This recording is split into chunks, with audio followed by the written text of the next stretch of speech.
สวัสดีครับวันนี้เราจะมาวิเคราะห์แล้วก็เจาะรหัสของความหมายที่ลึกซึ้งของเพลงของนักร้องมาเลดังชื่อเนมวีหรือหวังเหมิงชื่อคลิปวันนี้จะเป็นภาษาไทยล้วนๆนะครับแต่ขออนุญาตนิดนึงนะครับพูดภาษาอังกฤษแป๊บเดียว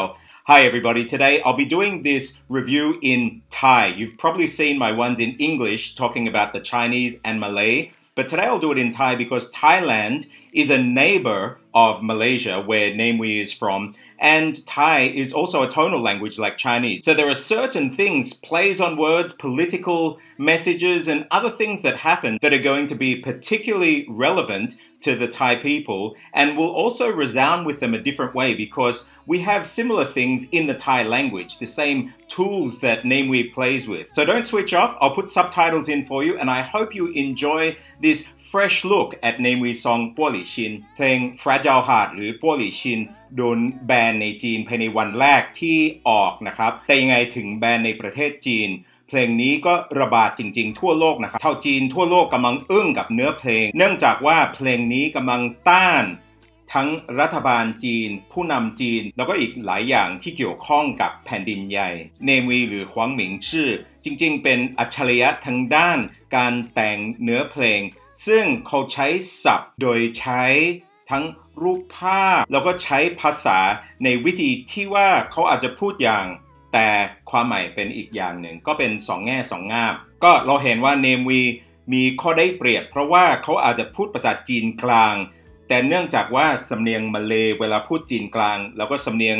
จากภาษาจีนอื่นๆภาษาถิ่นอื่นๆหรือความหมายของภาษาถิ่นอื่นๆก็จะสื่อสารถึงผู้ฟังเราผู้ฟังจะรู้ทันทีเฉพาะคนไต้หวันเนื่องจากว่าคนไต้หวันเขาพูดมีนางฮวามีหลายคนที่พูดภาษาฮกเกี้ยนได้ก็เขาอาจสื่อสารเป็นภาษาจีนกลางแต่ปุ๊บมันจะเข้าถึงใจของคนที่พูดภาษาฮกเกี้ยนกันมากภาษาไทยเรามีเอกลักษณ์พิเศษของภาษาซึ่งทำให้เราสามารถใช้ที่เรียกว่าคำผวนเราผวนคำพูดสองแง่สองง่ามเราจะพูดแบบนี้แต่ความหมายเป็นอีกแบบหนึ่งแล้วในคลิปนี้เชื่อเหอะเราจะเห็นหมีตั้งเยอะมากเรามาเริ่มกันเลยทีนี้เรายังไม่ได้เริ่มแต่ผมอยากจะอธิบายนิดนึงนะครับชื่อ Namewee จริงๆเราจะให้เราเห็นว่าเขาเก่งภาษาเราก็ชอบเล่นศัพท์คำว่า name ถ้าเป็นภาษาจีนหมิงจื่อแต่เขามีสำเนียงของคนมาเลเซียแล้วก็ฮกเกี้ยนอาจจะเป็นฮกเกี้ยนหรือมีคนบอกว่าเป็นไหหลำแต่ Namewee หมิงจื่อหมิงจื่อคำว่าหมิงจื่อชื่อของ Namewee ชื่อภาษาจีนเสียงมันออกคล้ายๆกับหมิงจื่อก็เขาบอกว่าเอาอย่างนี้แต่งชื่อว่า name หมิงจื่อหมิงจื่อนี่คือความอัจฉริยะของ Namewee ในการเล่นกับความหมายของศัพท์ในภาษาจีนแล้วก็ภาษาอื่นๆเสียงเพลงมีเสียงนกน่ารักเราดูตรงนี้ก่อนนะครับมีหลายอย่างที่เราจะเห็นในภาพนี้จิงเก้าแปลว่าคำเตือนแล้วทีนี้ปัวหลี่ชินถ้าเป็นภาษาอังกฤษเขาแปลว่า fragile heart fragile แปลว่าแตกง่ายแต่คำว่าปัวหลี่แปลว่ากระจกก็ปัวหลี่ชินแปลว่าหัวใจกระจกแตกง่ายก็เป็นคนที่เสียใจง่าย患者深入หมายความว่าถ้าเป็นคนที่หัวใจแตกง่ายก็อย่าเข้าก็แล้วกันอีกอย่างหนึ่งที่สำคัญมากนะครับเราเห็นในภาพนี้เราเห็นต้นภาพฝ้ายนี้ก็มีความหมายอย่างลึกซึ้งมาจากจังหวัดชินจิางซึ่งเป็นชาวอุยเกอร์ที่โดนจับแล้วก็ต้องเข้าคุกเขาบอกว่าไม่ใช่คุกเป็น re-education camp ก็เป็นสถานที่ที่เขาถูกสอนว่าความเป็นจีนเป็นอย่างไรแล้วเขาต้องมีการประพฤติตัวอย่างถูกต้องอย่างไรบ้างก็อันนี้คือความหมายของภาพฝ้ายก็เป็นการรวบรวมแล้วก็การจับชาวชินจิางที่จังหวัดชินจิางในประเทศจีนก็ทุกครั้งที่เราเห็นภาพฝ้ายหรืออะไรที่จะบ่งชี้ถึงฝ้ายหมายความว่าชาวชินจิางแล้วเหตุการณ์ที่กำลังเกิดขึ้นในชินจิางทำไมถึงภาพฝ้ายเนื่องจากว่าภาพฝ้ายก็เป็นวัตถุที่บริษัทตะวันตกเลิกซื้อเหมือน H&M แล้วก็บริษัทยักษ์ใหญ่เนื่องจากว่าเขาอยากประท้วงในสิ่งที่รัฐบาลจีนกำลังทำกับชาวชินจิางทีนี้เราเห็นว่านี่เนื้อเพลงยังไม่ได้เริ่มเลยแต่อีกอย่างหนึ่งสังเกตบ้านเหมือนบ้าน Hobbit นะครับจริงๆเขาถ่ายMV นี้ในไต้หวันอันนี้คือสถานที่ที่คนชอบไปถ่ายรูปกันแบบน่ารักออก Instagram เขาออกเป็นทรงบ้าน Hobbit นะครับจากหนัง Lord of the Rings แต่มันน่ารักเหมือนกับว่าชาวจีนเขาอยู่ ประเทศที่น่ารักไม่ต้องพยายามออกนอกเขตแล้วเห็นผ้าฝ้ายอีกเยอะแล้วมีแกะด้วยแกะก็เป็นสัญลักษณ์ของชาวจีนที่เขาอ้างว่าก็จะตามแบบตาบอดเขาไม่สนใจเขาเป็นแกะแม่แค่รัฐบาลจีนพูดยังไงเขาจะตามอย่างนั้นผ้าฝ้ายอีกอย่างหนึ่งก็จะเห็นภาษาจีนเขาเรียกว่าเจียวไช่ภาษาไทยเราเรียกว่ากุ้ยช่ายกุ้ยช่ายเป็นผักที่มีประโยชน์มากแต่มีคุณสมบัติของกุ้ยช่ายที่ชาวจีนทุกคนรู้กันดีว่าถ้าตัดข้างบนแต่ไม่รื้อรากออกมามันจะกลับมายิ่งมากกว่าเดิมก็อันนี้เปรียบเสมือนกับชาวจีนเขาจะใช้ชาวจีนเป็นประโยชน์ให้กับผู้ใหญ่ให้กับผู้มีอำนาจแล้วถ้าเขาเริ่มสูงเกินไปเขาจะตัดแต่ไม่เป็นไรเขายังเป็นประโยชน์เขายังสามารถกินได้เขายังสามารถรวบรวมได้แล้วสุดท้ายเขาจะกลับมามากกว่าเดิมก็จะตัดไปเรื่อยๆตัดแค่ไหนถ้ายังไม่ได้ตัดรากก็ไม่เป็นไรเขาจะกลับมาเหมือนเดิมแข็งแรงกว่าเดิมNMSL มีความหมายว่า你妈死了你妈แม่ของคุณ死了ตายก็เหมือนพ่อมึงตายแล้วทำไมถึงพูดอย่างนี้ก็เวลามีคนนอกมาด่ารัฐบาลจีนหรือแผ่นดินใหญ่คนที่เข้าข้างรัฐบาลจีนก็จะด่ากลับไปโดยไม่มีเหตุไม่มีผลเขาไม่ได้มองหลักฐานหรือพยายามต่อต้านอย่างใช้ปัญญาแต่เขาแค่พูดว่าพ่อมึงตาย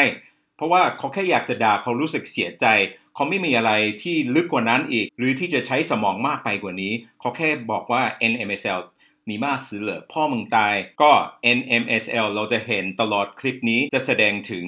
ชาวจีนที่เข้าข้างรัฐบาลจีนแต่เขาไม่ยอมฟังสิ่งที่คนนอกกำลังพูดกันอยู่เขาแค่ด่ากลับไปโดยไม่ใช้ความคิด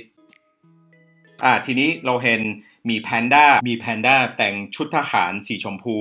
แล้วเห็นว่าตรงนี้แล้วเขาจับกุ้ยช่ายก็มีความหมายว่าคนที่เป็นทหารสีชมพูชอบจับเราชอบควบคุมชอบใช้ชาวสีชมพูคืออะไรเดี๋ยวเราจะเห็นมีผ้าฝ้ายตรงนี้ด้วยสังเกตลุกขึ้นวันนี้จะทำงานหนัก NMSL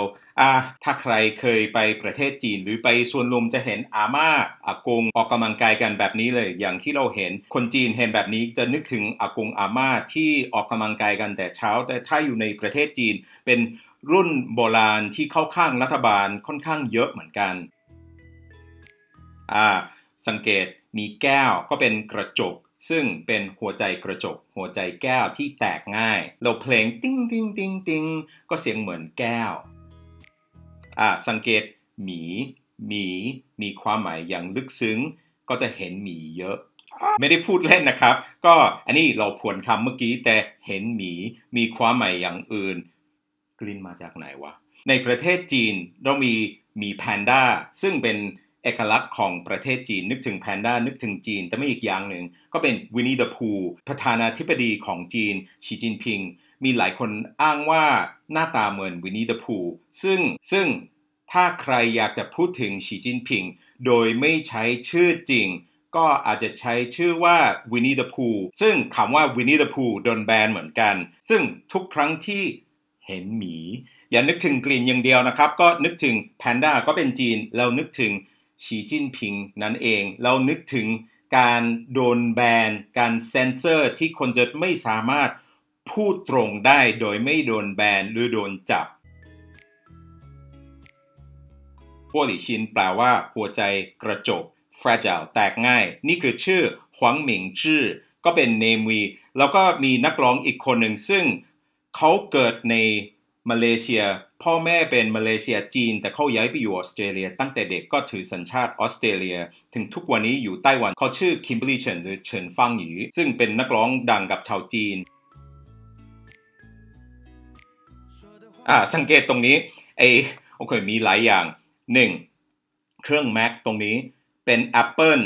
โลโก้ Apple เหมือนเขากัด2ด้านก็จะให้เรารู้ว่าอันนี้เป็นก๊อปมันไม่ได้เป็นสินค้าแท้ไม่ได้เป็นของจริงก็เหมือนคนจีนเขาก็ไม่มีปัญหาในการขโมยทรัพย์สินทางปัญญาของชาวโลกถึงมีบริษัท Huawei เขาอ้างว่าเขาขโมยทรัพย์สินทางปัญญาของบริษัท Apple บ่อยก็เราเห็นตรงนี้แล้วคนที่เป็นสีชมพูเขาก็นั่งใช้ เครื่อง Apple ปลอมแล้วมี Apple 2 ลูกอยู่บนโต๊ะก็มีความหมายอีกอย่างหนึ่งก็คือในฮ่องกงนะครับก็มีหนังสือพิมพ์ชื่อ Apple Daily ก็เป็นหนังสือพิมพ์ที่ต่อต้านรัฐบาลจีนในปักกิ่งซึ่งเจ้าของชื่อจิมมี่ไลเขาเป็นคนฮ่องกงเขาเป็นเศรษฐีที่ไม่ชอบรัฐบาลจีนปักกิ่งหรือนโยบายที่มาจากแผ่นดินใหญ่ถึงหนังสือพิมพ์นี้โดนแบนแล้วถึงทุกวันนี้เขาติดคุกเขาโดนจับทุกครั้งที่เราเห็น Apple ในคลิปนี้เราต้องนึกถึงหนังสือพิมพ์ที่โดนแบนก็เป็นการเซ็นเซอร์การแบนการไม่ให้คนพูดจากใจการไม่ให้คนพูดความจริงแล้วก็ Apple จากบริษัท Apple ซึ่งเครื่องนี้เป็นก๊อปแบบนี้เลยแล้วก็ออกไปขายทั่วโลกถึงเวลาที่ผมต้องอธิบายความหมายของชมพูนะครับทำไมถึงทุกอย่างเป็นสีชมพูภาษาจีนเขาเรียกว่าเฟินหงเสื้อเฟินแปลว่าผงหรือแป้งหงแปลว่าแดงก็เหมือนกับว่าเป็นสีแป้งแบบแดงๆก็เป็นสีชมพูใน 2-3 ปีที่ผ่านมาเราจะเห็นมีพวกพริตตี้เราก็มีคนดังๆมีดาราที่ออกคลิปที่เข้าข้างรัฐบาลจีนซึ่งเขาถือว่าเป็น PR หรือ propaganda ที่รัฐบาลจีนใช้ในการกระแสข่าวที่เข้าข้างตัวเองเป็นกองทัพแดงก็คือคอมมิวนิสต์แต่เขาอ่อนเหมือนเป็นสีชมพูนี่คือความหมายหนึ่งก็ใครที่เข้าข้างรัฐบาลจีนไม่ค่อยใช้ความคิดในการคิดวิเคราะห์เหตุการณ์สถานการณ์แต่แค่แบบต่อต้านคนที่มาต่อต้านเขาแบบไม่ใช้สมองก็เป็นกองทัพสีชมพูอีกอย่างหนึ่งก็คือเฟินหงเฟินแปลว่าแป้งอย่างที่พูดเมื่อกี้แต่เฟินก็มีความหมายก็คือเฟินซื้อแปลว่าเป็นแฟนเหมือนเป็นแฟนคลับก็เป็นแฟนคลับของสีแดงคือคอมมิวนิสต์เฟินหงก็เป็นแฟนของคอมมิวนิสต์หรือเป็นกองทัพสีชมพูพอๆกับกองทัพของเหมาเจ๋อตงกองทัพแดงเมื่อก่อนอันนี้คือกองทัพแดงยุคใหม่ซึ่งเขาไม่ได้เป็นแดงแล้วเขาเป็นสีชมพูก็ทุกครั้งที่เราเห็นสีชมพูเราต้องนึกถึงคนที่เข้าข้างคอมมิวนิสต์รัฐบาลจีนแล้วมองโลกในแง่ชมพูเราเห็นว่าเขาใส่แว่นตาสีชมพูเพราะทุกอย่างมันต้องถูกกรองผ่านสีชมพูอย่างเงี้ยทีนี้ดูเนื้อเพลงด้วยนะครับก็มี说的话你从来都ไม่想听ทีนี้เราอยากจะบ่งชี้ถึงภาษามลายูด้วยบางทีเราจะเห็นซับภาษามลายูภาษาจีนแล้วก็ภาษาอังกฤษผมพูดได้ทั้ง3ภาษาแล้วเราเห็นว่าบางทีความหมายของทั้ง3ภาษาที่เขาเขียนซับแบบนี้ไม่ตรงกันเนื่องจากว่าคนที่แปลเขาจะแปลตามใจเขาแล้วเขาใช้เนื้อเพลงที่แปลได้อีกหลายอย่างหลายแบบหลายวิธีก็ผมอยากจะแปลบางทีจะเห็นว่าเราแปลภาษามลายูบ้างภาษาอังกฤษบ้างเพราะว่าถ้ามองทั้ง3ภาษาเราจะเห็นภาพรวมของความหมายที่แท้จริงก็คำว่า说的话你从来都不想听ก็ตั้งแต่แรกก็ไม่ยอมฟังเลยไม่ชอบฟังอะไรลองดู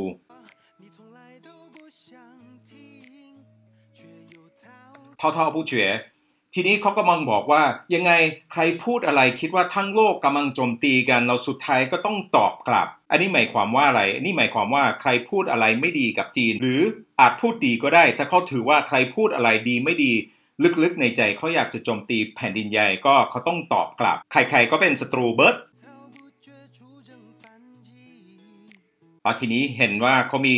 ธง NMSL มีมาสื่อพ่อเมืองตายแล้วลองสังเกตมีภาพไฟตลอดแล้วมีแกะอยู่บนหลังคาบ้านมีธง NMSL อีกสีชมพูผู้หมิงไป到底如了你哪里ประโยคนี้สำคัญมากคำว่า如了你哪里แปลว่าทำให้คุณเสียใจตรงไหนไม่เข้าใจคำว่า如แปลว่า offend แล้วทำไมเขาใช้คำนี้มีคำว่าหรูขวาคำว่าขวาแปลว่ายิ่งใหญ่สุดยอดเจริญแล้วเป็นศัพท์ที่ชาวจีนใช้ในการพูดถึงทุกสิ่งทุกอย่างที่เป็นจีนถึงแม้ว่าอยู่แผ่นดินใหญ่หรือนอกจีนถ้าอยู่มาเลเซียภาษาจีนกลางเขาเรียกว่าขวาหยูก็ใช้คำว่าขวาเนี่ยหมายความว่าภาษาของชาวขวาก็คำว่าหรูขวาเป็นคำที่ CCP หรือพรรคคอมมิวนิสต์ใช้เวลาอยากจะบอกว่าใครพูดอะไรที่ประณามพรรคคอมมิวนิสต์หรือประเทศจีนถ้าประณามพรรคคอมมิวนิสต์กำลังประณามชาวจีนทั่วโลกถึงแม้ว่าอยู่แผ่นดินใหญ่หรือนอกแผ่นดินใหญ่อีกอย่างหนึ่งที่อยากจะพูดถึงชาวจีนหรือ华人ก็เป็นชาวจีนถึงแม้ว่าอยู่แผ่นดินใหญ่หรืออยู่ต่างประเทศเหมือนชาวเชื้อชาติจีนในประเทศไทยถึงแม้ว่า ตระกูลของเขาอาจจะอยู่ที่นี่มาหลายสิบปีหรือหลายร้อยปีเขายังถือว่าเป็นคนจีนแล้วคนแผ่นดินใหญ่ถ้าคนจีนมาจากไทยหรือมาเลเซียกำลังจะไปเที่ยวอยู่ประเทศจีนเขาอาจจะใช้คำว่าหวยกัวหวยแปลว่ากลับกัวแปลว่าประเทศหวยกัวแปลว่ากลับประเทศหมายความว่าเขากำลังกลับบ้านเขายังถือว่าแผ่นดินใหญ่เป็นบ้านเขาถึงเขาห่างจากบ้าน10 ปี100 ปีไม่เป็นไรเขายังเป็นแผ่นดินใหญ่เหมือนเดิมซึ่งชาวจีนที่ไม่ได้อยู่ในประเทศจีนแล้วไม่ได้อยู่ตั้งนานแล้วเขาอาจไม่ชอบที่คนจีนยังคิดแบบนี้ยังคิดว่าเขาเป็นพวกเดียวกันเนื่องจากว่าในใจของคนเชื้อชาติจีนหลายคนเขาไม่ได้ถือว่าเขายังเป็นส่วนหนึ่งของแผ่นดินใหญ่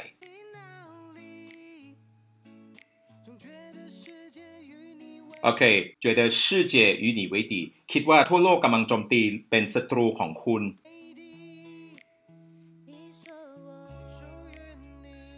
โอเคทีนี้เรามีคิมเบอร์รี่เฉินเขาบอกว่า你说我คุณพูดว่า属于你อยู่เคียงข้างคุณตลอดเวลา别逃避逃避แปลว่าหนีอย่าวิ่งหนีค่อย回家里รีบกลับบ้านเถอะก็เหมือนคนรักกันเขาแยกกันอยู่แล้วเขาบอกว่ากลับบ้านเถอะสามีหรือแฟนผู้ชายกำลังบอกว่ากลับบ้านเถอะในประโยคต่อไปก็จะเห็นว่าเขาบอกว่าการแยกกันก็ไม่ได้เป็นทางเลือกก็ต้องยอมกลับบ้านเถอะ一点都不能少习近平หลายปีก่อนอยู่ฟิลิปปินส์แล้วเห็นแผนที่ใหม่ที่ออกเขาเรียกว่าเป็นแผนที่9 จุดก็คือการตีเขตของอาณาจักรจีนเข้าไปถึงมหาสมุทรใกล้ฟิลิปปินส์สีจิ้นผิงบอกว่าทุกที่ที่เราเชื่อว่าเป็นของเราไม่มีทางปล่อยอันนี้รวมถึงทั้งฮ่องกงทั้งไต้หวันแล้วทุกที่เขาถือว่าเป็นของเขาอีเดียน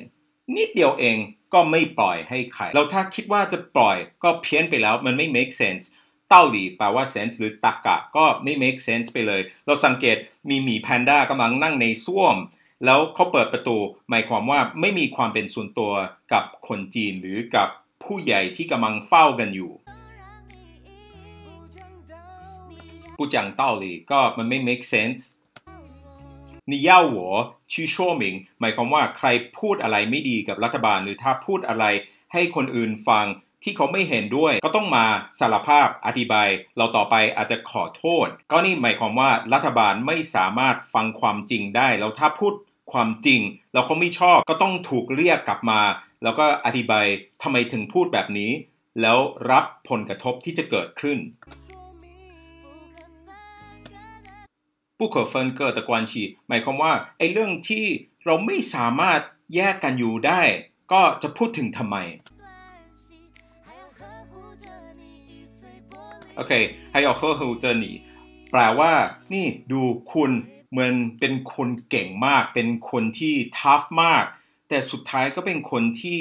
หัวใจแตกง่ายเราเหมือนพวกเราก็ต้องอุ้มกันอยู่แบบนี้โอ้โหต้องระมัดระวังเหมือนเป็นลูกเล็กๆเพราะว่าเป็นคนที่เสียใจง่ายเป็นคนที่หัวใจอี้ซ่วยแปลว่าแตกง่ายก็คืออี้จริงๆรากศัพท์เดียวกันภาษาไทยกับภาษาจีนอี้ง่ายแล้วก็ซ่วยแปลว่าแตกบัวหลีก็คือกระจกหรือแก้วก็มีหัวใจแตกง่าย对不起伤害了你แปลว่าขอโทษนะที่ทำให้คุณเสียใจเราเห็นหมีกำลังนั่งกันอยู่伤了你的感情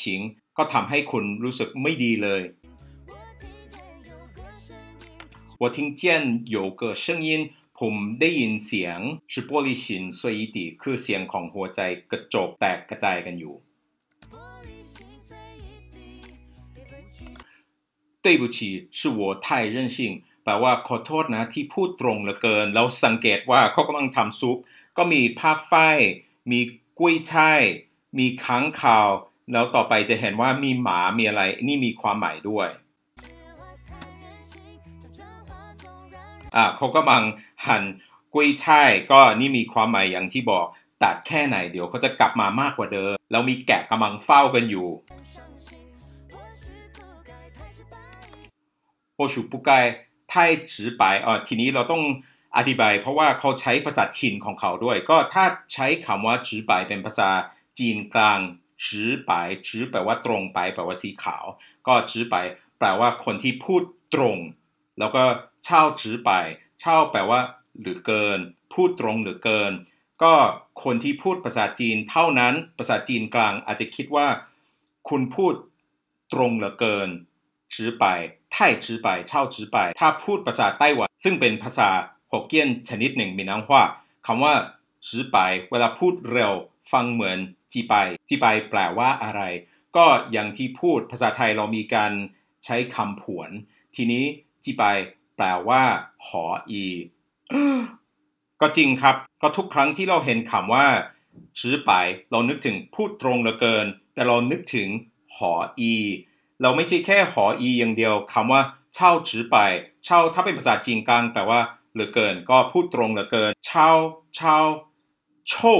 ช่ภาษาจีนกลางแปลว่าเหม็นแล้วถ้าเป็นโช่ภาษากวางตุ้งก็เป็นเฉาถ้าเป็นภาษาไต้หวันเฉาแปลว่าโช่แปลว่าเหม็นเช่าจื้อไปภาษาจีนกลางแปลว่าพูดตรงเหลือเกินแต่ถ้าเป็นภาษาฮกเกี้ยนหรือมีนามว่าแปลว่าหออีที่เหม็นมากก็คนก็ขำกันอยู่แต่ถ้าคนไม่ได้พูดภาษาฮกเกี้ยนหรืออาจไม่ได้เป็นชาวมาเลเซียเขาอาจจับไม่ถึงเขาแค่เห็นความหมายที่ลอยอยู่ข้างบนแต่จริงๆมีความหมายที่ลึกซึ้งก็ทัชไปเวลาพูดเร็วมันจะออกเหมือนจีไปหออี I'm so sorry ขอโทษนะ有让你生气ฟังเหมือน生气แปลว่าโกรธแต่มันเหมือนโกรธเวลาพูดกับเด็ก生气เหรอโกรธเหรอคะก็เหมือนกับว่ากำลังแกล้งคนที่พูดกันอยู่ถ้าเป็นภาษามลายูเราเห็นข้างล่างก็สบับคันเกามาระแปลว่าโกรธก็สบับคันเกามาระทำให้คุณโกรธทำให้คุณโกรธเหรอก็เขาพูดเหมือนไม่ซินเซียไม่จริงใจทีนี้อยากจะให้สังเกตมีสีใสลงด้วยนี่คือ Rainbow มันจะแสดงถึง LGBT คนเกย์ทอมดี้อะไรอย่างเงี้ยซึ่งแผ่นดินใหญ่เขาไม่ชอบเขาหาว่าเรื่องทอมดี้เกย์เป็นสิ่งที่ไม่ดีแล้วทำให้เยาวชนคิดในแง่ไม่ดีแต่ไต้หวันเขามีกฎหมายที่ออกมาที่จะปกป้องสิทธิของชาว LGBT ก็นี่คือความหมายของใส่ลุงตรงเนี้ย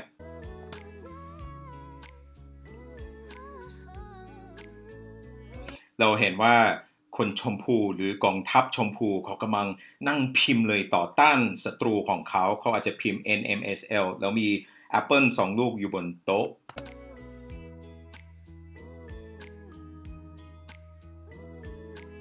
โอเคเขากำลังร้องเพลงกันกระโจกเต้นเขาอยู่สระน้ำมีความหมายด้วยว่าเป็นภัยแล้งแต่เขาไม่สนใจเขาทำยังไงคนรวยก็มีเงินเยอะผู้มีอำนาจมีเงินเยอะแต่ยังไงเขายังเป็นภัยแล้งกันอยู่แต่เขาไม่สนใจโอเคนี่ยงโยแปลว่า possess คือเขาเป็นเจ้าของอันนี้จะพูดถึงคนที่เขากำลังพูดอยู่นึกว่าเขาเป็นเจ้าของเราถึงแม้ว่าไม่เป็นแต่เขาคิดว่าเขาเป็นเจ้าของนี่คือความหมายของเขานึกว่าจีนนึกว่าเขาเป็นเจ้าของไต้หวันหรือชาวจีนที่นอกเขตประเทศจีนแต่จริงๆแล้วคนพวกนี้เขาไม่ได้รู้สึกว่าเขาเป็นทรัพย์สินของคุณ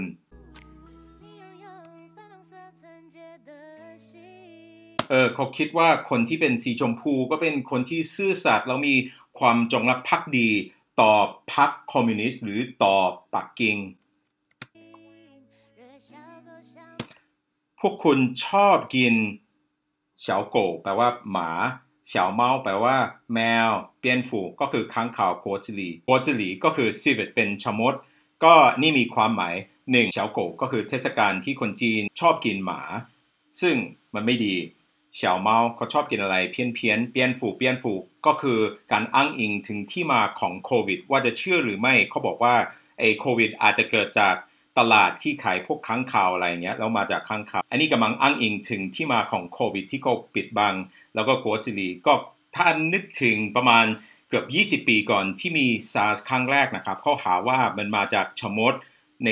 ร้านอาหารที่เขากินชะมดกันอยู่ก็สัตว์4ชนิดนี้ก็เป็นสัตว์ที่แปลกๆที่เขาหาว่าคนจีนชอบกินกันอยู่แต่มีความหมายด้วยกับกระแสข่าวที่ออกมาภายใน20ปีที่ผ่านมาด้วย ก็มีหมามีค้างคาวอยู่ในหม้อแล้วก็มีกล้วยช่ายเหมือนเดิมแล้วก็มีแอปเปิลด้วยทีนี้มีสับปะรดก็มีความหมายด้วยสับปะรดที่ไต้หวันนะครับก็รัฐบาลจีนเคยแบนการนำสับปะรดไต้หวันเข้าเขาหาว่าก็มีพวกแมลงอะไรที่ไม่ดีต่อแผ่นดินใหญ่แต่จริงๆแล้วเขากำลังต่อต้านแล้วกำลังแบ่งอำนาจกับชาวไต้หวันเขาจะทำอะไรที่ทำให้เสียใจเราให้เห็นว่าจริงๆถ้าเราอยากแบนก็แบนได้ประเทศจีนก็เป็นตลาดที่หนึ่งของเขาเราพอรัฐบาลจีนเขาแบนปุ๊บก็มีผลกระทบต่อเศรษฐกิจของไต้หวันเราได้ยินข่าวว่าแผ่นดินใหญ่เขาขโมยทรัพย์สินทางปัญญาทางด้าน GMO ของสับปะรดไต้หวันด้วยที่ทำให้มีสับปะรดเป็นพันธุ์พิเศษก็ขโมยไปแล้วก็เอาไปขายทั่วโลกก็สับปะรดมีความหมายที่ลึกซึ้งด้วยแต่ทีนี้เขากำลังนอนอยู่ในอ่างการนอนก็คือถัง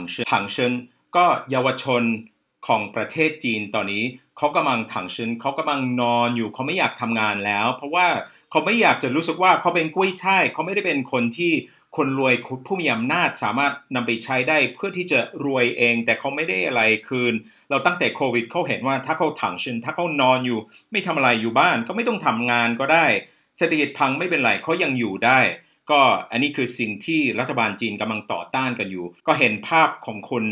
นอนถึงแม้ว่าอยู่ในอ่างแบบนี้เราต่อไปจะเห็นว่าเขากำลังนอนในสระว่ายน้ำก็แปลว่าถังเฉินเป็นคนที่กำลังต้านผู้มีอำนาจเย่าทิ้งขว้าแปลว่าเชื่อฟังแล้วทีนี้กำลังพูดถึง firewall ที่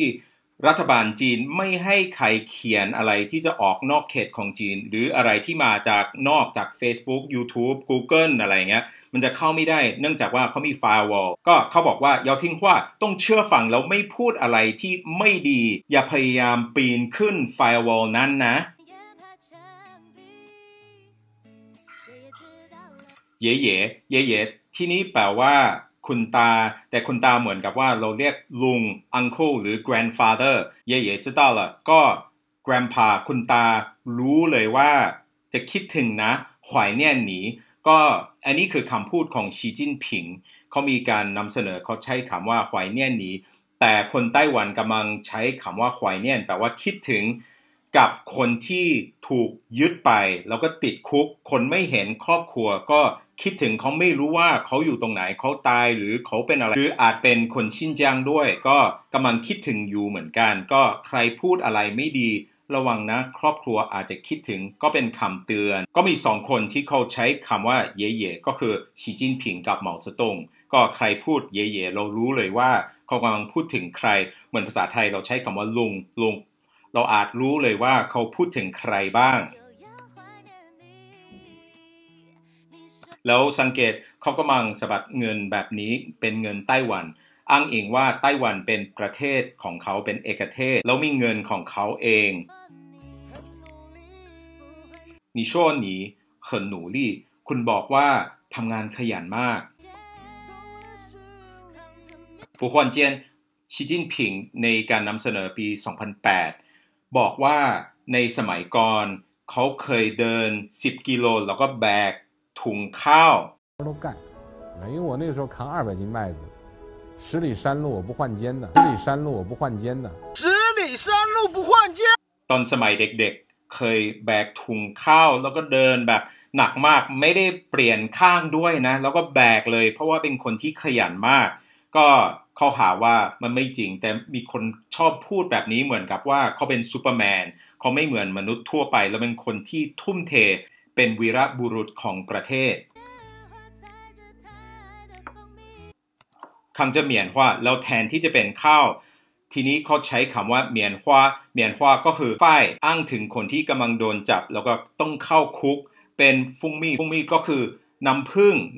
มันอ้างถึงวินนี่เดอะพูเป็นของชอบของวินนี่เดอะพูกุ้งถุงฟู่ยู่เป็นนโยบายของสีจิ้นผิงเป็นความร่ำรวยอยู่ด้วยกันอยู่ร่วมกันก็สีจิ้นผิงหาว่าทุกคนจะรวยอยู่ด้วยกันแต่จริงๆแล้วสุดท้ายเป็นเงินแค่ประมาณ1,000 กว่าบาทต่อเดือนเราไม่ได้เป็นประโยชน์ต่อใครแต่ยังไงเขายังคิดว่าเขาทำงานขยันมากหนักมากที่จะให้ทุกคนร่ำรวยอยู่ด้วยกันแต่มีหลายคนจริงๆเขาเห็นว่าเราไม่รวยเหอะมีแต่ผู้ใหญ่ที่รวยมีผู้มีอำนาจรวยแต่พวกเรากุ้ยช่ายไม่รวย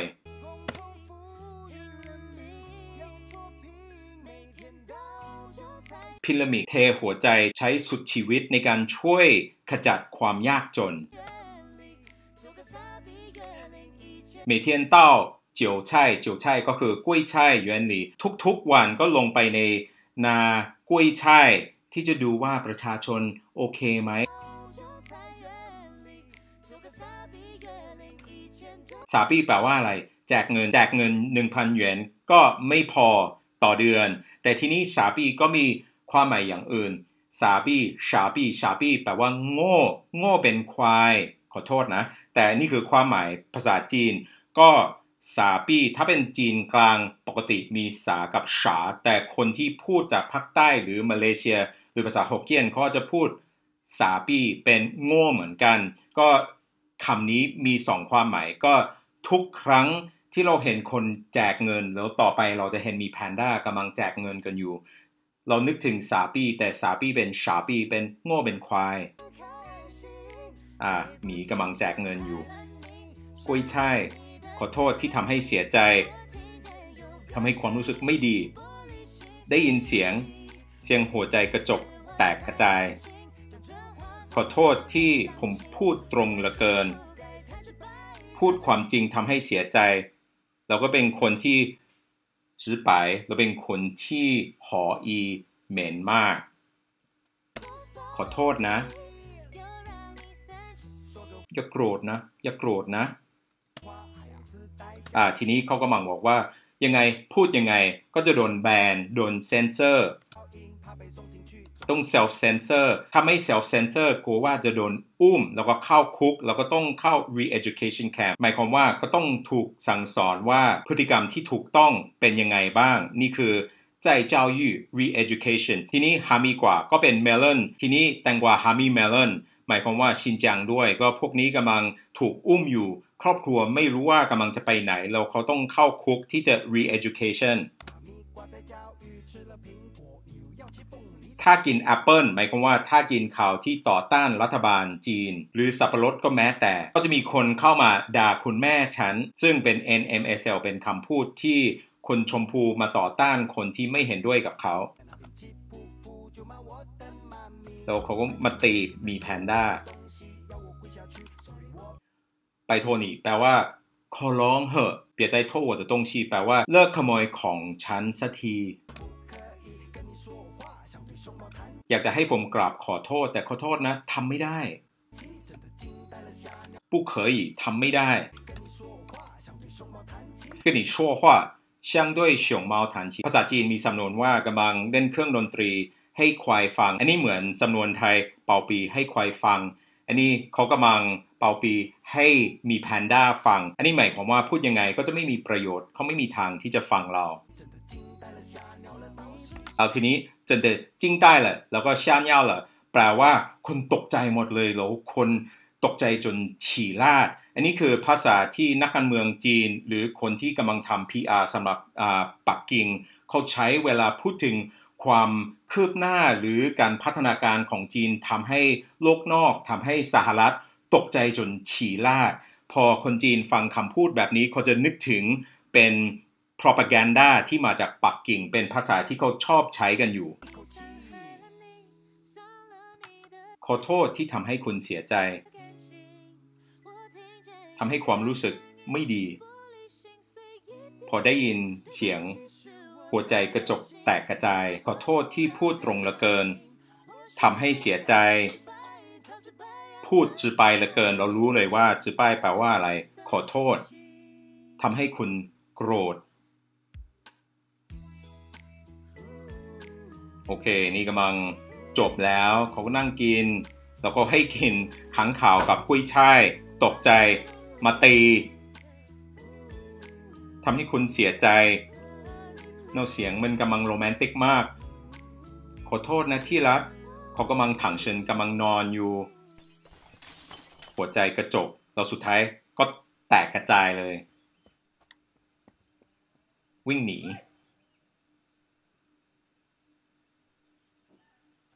โอเคหวังว่าเราได้เปิดโลกทัศน์กว้างขึ้นกับการอธิบายนี้นะครับแล้วเราเห็นว่าจริงๆภาษาจีนคล้ายๆกับภาษาไทยเราสามารถใช้ภาษาในการสื่อสองแง่สองง่ามถึงแม้ว่าอาจจะทะลึ่งนิดนึงอาจจะต่อต้านการเมืองหรือเผด็จการนิดนึงแต่ทีนี้ผมจะสันนิษฐานว่าต่อไปชาวจีนทั่วโลกอาจเริ่ม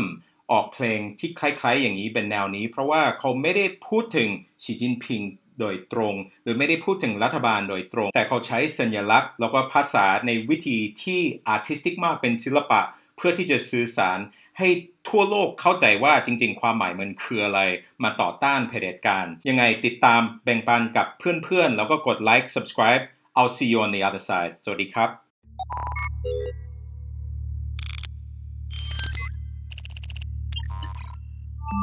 บ